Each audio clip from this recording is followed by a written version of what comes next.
Hey there, sixth grade. Happy Wednesday. Let's dive right into our third lesson for Perek Yud Daled. Today, you had translated Psukim Hey through Chet of Perek Yud Daled. Not a lot, and you kind of know what's going on in the story, so let's take a look. While I stick myself in the corner over here.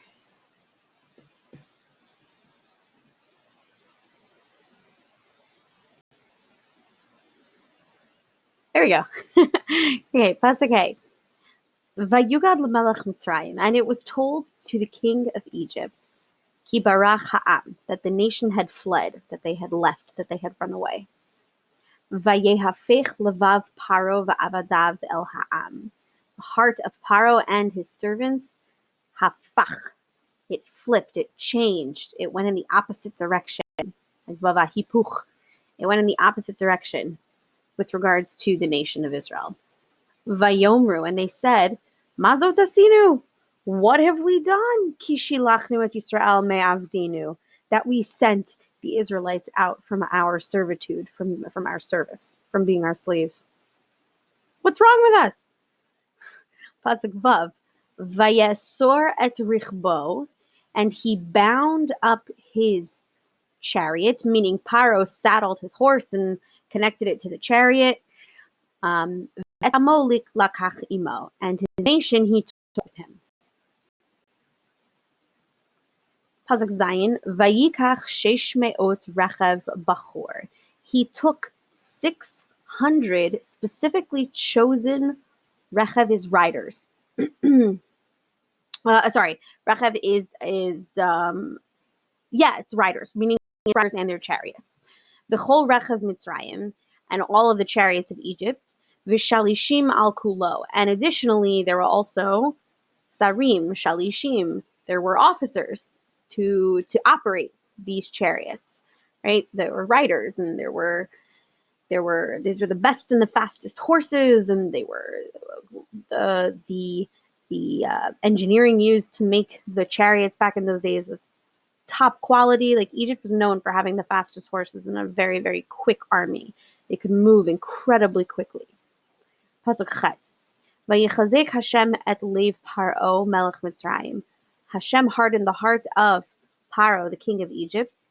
Vayirdof acharei b'nei Yisrael, and he chased after b'nei Yisrael. B'nei Yisrael, and the children of Israel, yotzim biyad ramah. They were leaving with a strong and upheld arm or hand. Meaning they weren't actually walking around looking like pathetic nebuchs like Paro must have thought they were. And they were armed, like we know from yesterday, or 2 days ago, chamushim. And Paro is now riding out to greet them in war. So, flip back in your packets to page 13. What you're going to do now that we've read through the psukim together and you've double-checked them by learning them with me, is you're going to answer the questions on page 13. So number 1, read Pasuk Hey. What was told to Paro? What did Paro tell his servants? And in your opinion, did his servants agree with Paro? Right? And for this one, you kind of have to think back to the last time we saw Paro and his servants, or the Egyptians. What was their opinion about the Jews the last time we saw them? 2, read Pasuk Vav. What did Paro do? Who did he take? Read Pasuk Zayin. What else did Paro take? And read Pasuk Chet. What did Hashem do to Paro? Please pause the recording right here.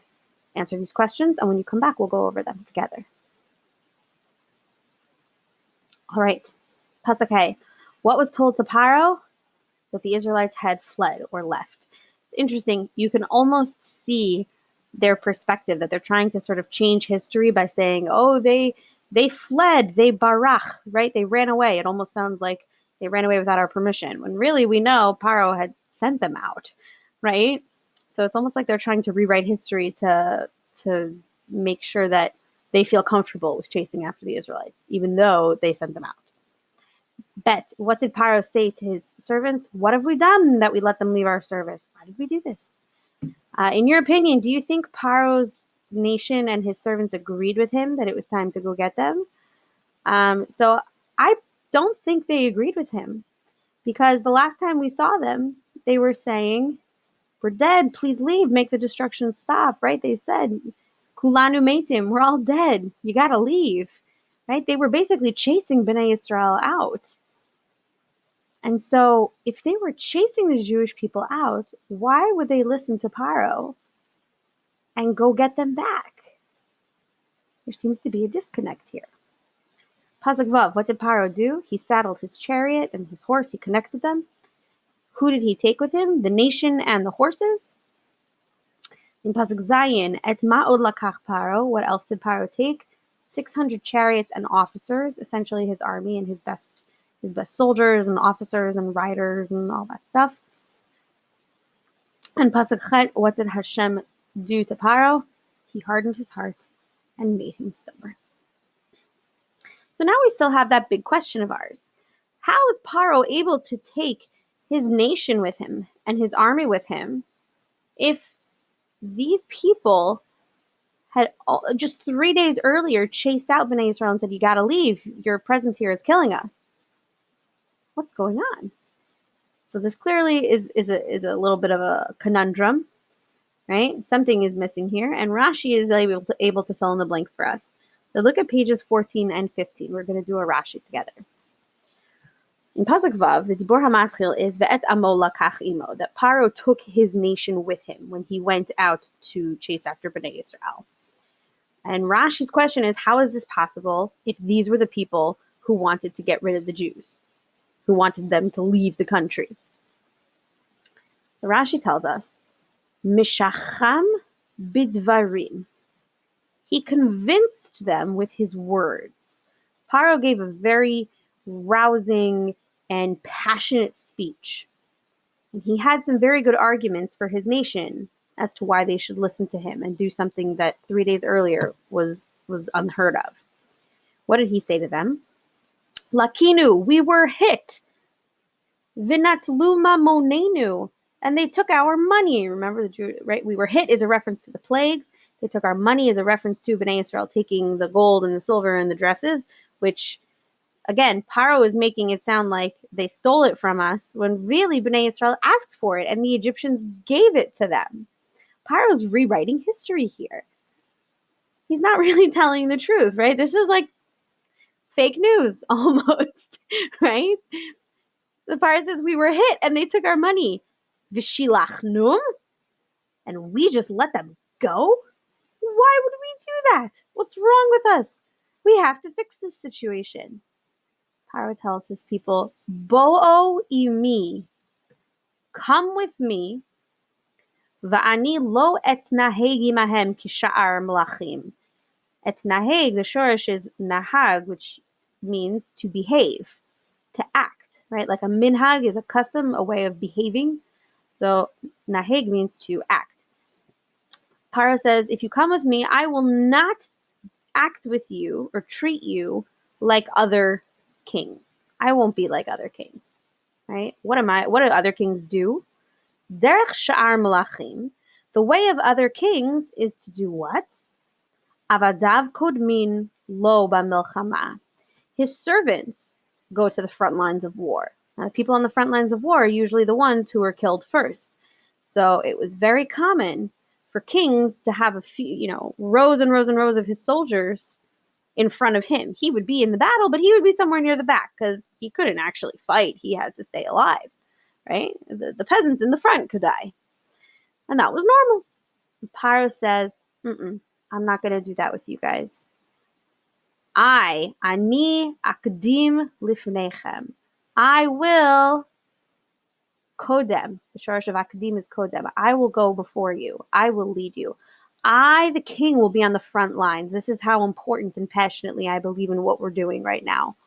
I'll be on the front lines, the most dangerous place in a battle, the most vulnerable place in a battle. Come with me and I'll be right there next to you fighting in the front lines of battle.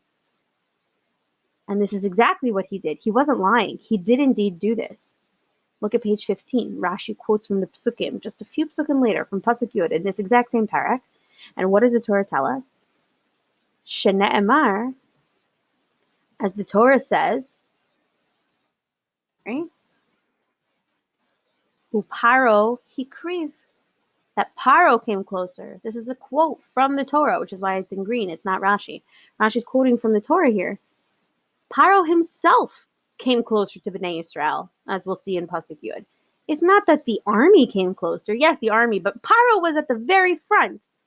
So Paro was the first person who was coming closer to the Jewish people, to the nation. Then Paro continues talking to the people, right? As he's trying to convince them to come with him and giving this very passionate speech. He says, I'm not going to be like other kings. I'm not going to stand behind you. I'm going to be in the front lines. There's another way I'm not going to be like other kings, Paro says. Derech sha'ar malachim. Paro says the way of other kings is litol biza berosh, kemo sheyivchar.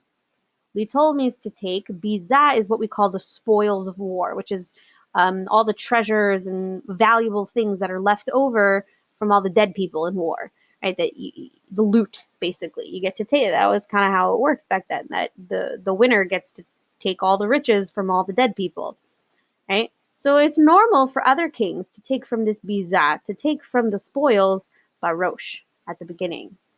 Kimoshi yivchar, whatever he wanted to, bachar, choose. Right? It's normal for a king to be the first one to take, and he can take whatever he wants and however much he wants, and he gets the best, riches that are left over from this battle. But what does Paro say to them? I'm not going to do that. I promise you, when this battle is over, when we defeat these Israelites and bring them back, whatever riches or valuable items they have, ani eshve imachem bechelek. Shaveh, it will be equal. I will split it equally with you. This was unheard of for a king to put himself on the same level as his people. And Paro is doing this in two ways. I'm going to be on the front lines with you, and I'm going to split the spoils of war with you. Paro is really putting himself in a position where he's saying to his nation, I'm one of you guys. I'm not like some lofty creature anymore. I'm not this godlike creature. I'm here with you. I'm with you. Let's do this together, right? It's a very rousing, exciting speech. Like, wow, we're not just going out on behalf of the king to like die in battle. He's doing it with us. He's going to be right there next to us. And again, what Rashi does here is Rashi proves this second point, that Paro was willing to split the spoils of war with his people. Shene'emar, as the Torah says in the next parak, which is actually Shirat Hayam, or Az Yashir, one of the lines there describing Paro is that he says, and again this is in green because it's quoted from the Torah, Achalek shalal, I will chelek, divide, I will split the treasure. So Rashi is able to find two proofs for this idea that Paro was able to convince his nation to come with him by using these two arguments, right? These arguments are not said clearly in the Torah, in the Pshat, but Rashi finds two psukim, Uparo Hikriv and Achalek Shalal, to hint at this concept, at these concepts that Paro was willing to do these things, to be on the same level as his servants. And that's what he used to convince them. Rashi sort of fills in the gaps here. All right, on page 15, please answer these questions of Rashi. Number one, what is Rashi's question? Number two, what does Paro say to his servants, to his people, in order to convince them to come with him and chase after Bnei Yisrael? And question three, in your opinion, why did they agree? Why did the nation agree? So pause the video here, answer those questions, and then come back. All right. Number one, Rashi's question is, why did the nation come with Paro to chase Bnei Yisrael? They wanted the Israelites to leave, right? We have psukim to prove that. So what does Paro say to them to get them to leave, to come with him? I will lead you, unlike other kings who put their servants in the front lines. And I will split the treasure with you, unlike other kings who take the best stuff first. Now, question number three, I'd love if you could share them with me in the comments section, either privately or publicly, of this assignment on Google Classroom, because I'd love to hear your thoughts.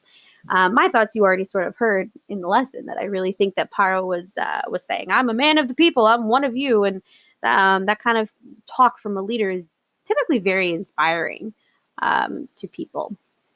So I think he was able to convince the Egyptians by saying, I'm one of you, we're in this together, right? Like if you've ever seen High School Musical, like we're all in this together. All right. Please complete the check for understanding on Google Classroom.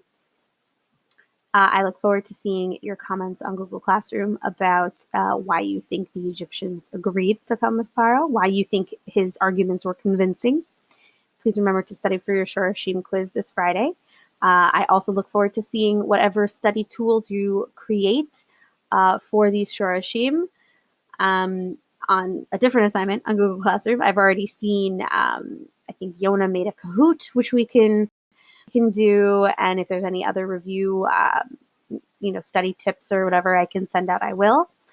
The reason why I'm starting to have you do that is because I think it's good practice for reviewing about 150 Shorashim that you're going to be reviewing for the Shorashim Bee. So we're going to start small in bite-sized pieces, and then we'll build up our repertoire. All right, that's all for today.